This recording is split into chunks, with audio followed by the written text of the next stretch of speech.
यह बहुत पुराने समय की बात है, जब राजस्थान में इतनी चिकित्सा सुविधाएं नहीं थी, इतने अस्पताल नहीं थे। ज़्यादातर डिलीवरियाँ दाइयाँ गाँव में घरों में ही करती थी। तो ऐसे ही एक गाँव में एक बूढ़ी औरत अपने पति के साथ रहती थी। एक समय की बात है कि रात में अचानक उस की झोपड़ी का गेट कोई बाहर से ज़ोर ज़ोर से खटखटाता है।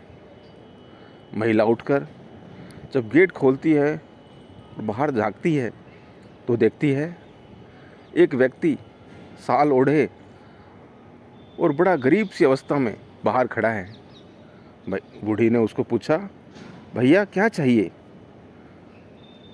तो उसने कहा कि माता जी, मेरी पत्नी गर्भ अवस्था में है, उसे संतान होने वाली है, क्या आप मेरी मदद कर सकती हैं? मैं बंजारा हूँ, मेरा पास में ही तंबू है, आप मेरे साथ चलिए, उसको बहुत दर्द हो रहा है। महिला बड़ी दयालु और मददगार स्वभाव की थी। वो तुरंत उस व्यक्ति के साथ चलने को तैयार हो जाती है और उस व्यक्ति के साथ निकल पड़ती है। जब वो तंबू में पहुंचते हैं, महिला तंबू के अंदर जाती है और उसकी पत्नी की पूरी मदद करती है और एक छोटा सा बालक उनके हाथों में सौंपकर उसी व्यक्ति के साथ वापस अपने घर की तरफ लौटती है। जब महिला अपने घर पर पहुंचती है तो वह व्यक्ति एक कपड़े में लिपटा हुआ कुछ सामान उस महिला को उपहार स्वरूप देता है और धन्यवाद देता है और महिला को छोड़कर गेट से वापस लौट जाता है और महिला अंदर जाकर अपना गेट बंद करके आराम करती है। सुबह जब हुई तो महिला के पति ने उससे पूछा कि तुम रात को कहाँ चली गई थी? तो महिला ने जो भी रात को घटना घटी अपने पति को बताई। उसका पति सुनकर बड़ा आश्चर्यचकित हुआ।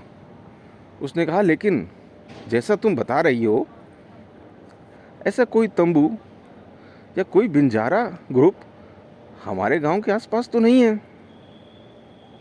उस औरत ने कहा, कैसी बात कर रहे हो, मैं रात ही को वहाँ जाके आई हूँ।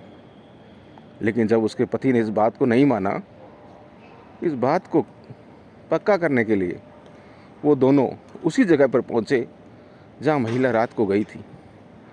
लेकिन जैसे उस जगह पर पहुँची, महिला वहाँ का नज़ारा देखकर बिल्कुल हैरान थी कि जहाँ रात में तंबू लगे थे, लाइटें लगी थी, वहाँ अभी बिल्कुल सुनसान और वीरान है, जैसे यहाँ तो सदियों से कोई आया ही ना हो।